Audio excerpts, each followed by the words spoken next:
Welcome to the first Crypto Corner of 2026. I'm Jenny Horn, host of Next Gen Investing on Schwab Network. Today we're kicking off the year by looking at what's ahead for digital assets. So to help us break it all down, I'm joined by Nathan Peterson, Director of Derivatives Research and Strategy at the Charles Schwab Center for Financial Research.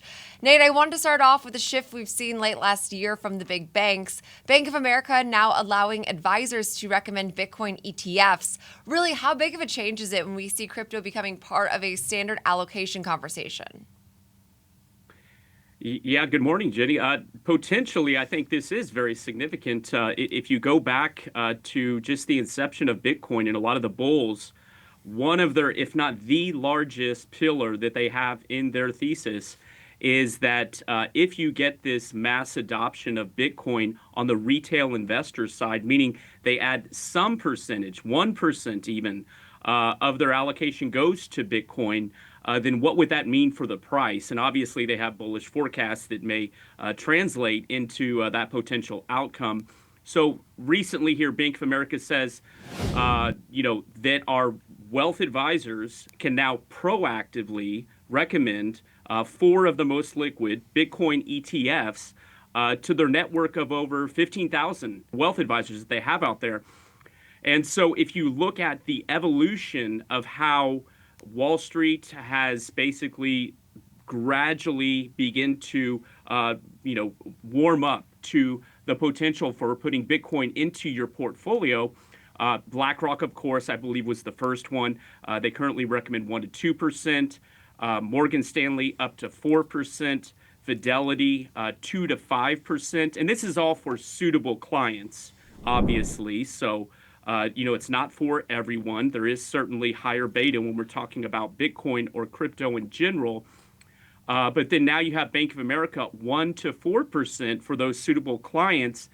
And this potentially could be just another move in that direction where we begin to see wider adoption of Bitcoin via these ETFs. I believe there's something like 50 million wallets out there when we're just talking about Bitcoin.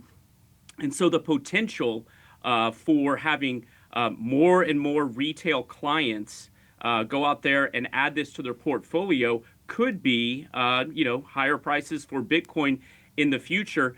Now, Bank of America previously, they were unable to proactively recommend. They just basically could respond if clients asked them about these ETFs. So this, to me, is a significant stance in the way that they're approaching Bitcoin, putting it into their ETFs. So last year, we had a rough, basically Q4. Bitcoin dropped roughly 30% off of its highs here.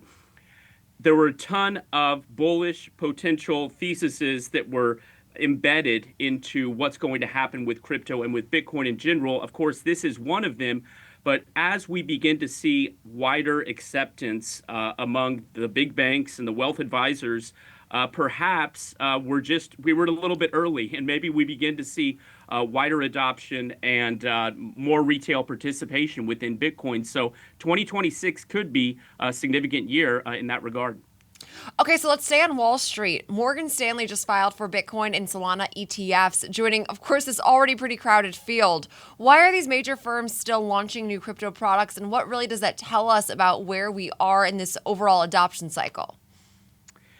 Right. So Morgan Stanley, they currently have up to 4% in terms of having for those suitable clients recommend putting Bitcoin into their portfolios. And if you look at the landscape, there's already, a dozen, Jenny, spot Bitcoin ETFs out there. So what's the big deal? Well, if you put on your bullish lens, I would say, number one, this is first validation. You've got a big bank, Morgan Stanley, that is filed to launch these products. And then if you want to extrapolate potentially, what does this mean if they're going to be a little bit more proactive or aggressive in putting their clients into their own products, their own ETFs. That's not necessarily the case.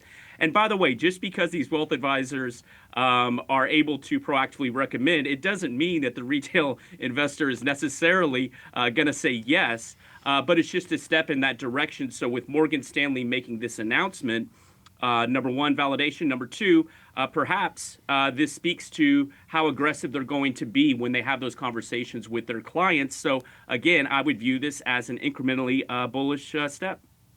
So as far as closing it out with the charts, when we do look at Bitcoin over the last 6 months, what are some key technical levels that you are watching as we start off this year? And of course, a lot to look at, a lot of expectations for now 2026, as we've all been saying.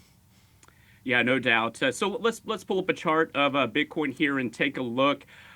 We know that its high was around 126 last October. We know that Q4 was rough, and we had basically a 30% drawdown in price. However, I will point to number one, that 80,000 level is significant in terms of support.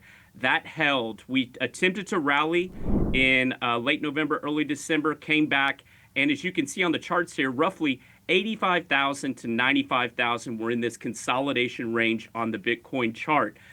It's not uncommon when you get a large drawdown from 30% or so on the charts there, that you're going to need some time to form a base. You're looking for that price stability because the reason it takes time is because you have overhead supply. What's overhead supply? It's everybody that bought at 126, 110, 100, 95 that potentially are sellers in these future rally attempts of Bitcoin. So it's encouraging to see that 85 to 95K, we are in trend, but it's sideways trend. It's not down or up, but it is an incremental improvement from the drawdown that we've seen. And then I've also had the 50-day simple moving average up there, which roughly coincides with that 94-ish, 95 level or so. So number one, you would like to see, if you're a bull, Bitcoin move above the 50 SMA, but probably more importantly, get above 95K. If you get above 95K, this could signal that we're out of this sideways consolidation period. And what does that mean for price? Well, the retail trader on Bitcoin is not going to be as involved when you're in a downtrend or when you're in a sideways consolidation trend. But if we can move into an uptrend, then potentially volume could pick up, and that could bode well for Bitcoin. Now, let's also take a look at XRP, because this has been kind of a surprise leader so far here in 2026. XRP is up roughly 22, 23% so far this year. It's had a big spike that has moved up basically over the last week or so. And we based around 180 or so back in December. But now we've also seen this big move up, which if you look at the technicals, it could be, it's not yet, but it could be a bull flag where you get this big spike on volume and you get a short pullback consolidation flag. If you're bullish, what you would want to see is a continuation, and that would mean you get another move higher above the previous high there, which it hit, I believe, was around 240 or so, 245 maybe. The other way that bullishly you could look at it is, yes, we've broken out of that downtrend, and potentially there could be a cup, and we're now forming the handle. It's not bullish confirmation unless you get that move above the top of the handle there. So I will say XRP, though, the reason I'm talking about this one, number one, it's been the best price performance, but number two, technically in terms of a potential setup, it looks the best. As you can see, it's moved above its 50-day simple moving average, while Bitcoin is not. So we'll keep an eye on XRP. Of course, this is your fourth largest crypto coin that's out there, seen as a cross-borders payment mechanism, a SWIFT replacement, whatever you may say. But some of these altcoins, to see this type of performance there, I would say all in all is encouraging just within the crypto universe. Yeah, and thank you so much, Nate Peterson, for all of that insight as, of course, we assess things heading into this new year. And thank you all for watching the first Crypto Corner of 2026. For more crypto coverage, be sure to subscribe to the Schwab Network YouTube channel. I'm Jenny Horn. We'll see you again next week.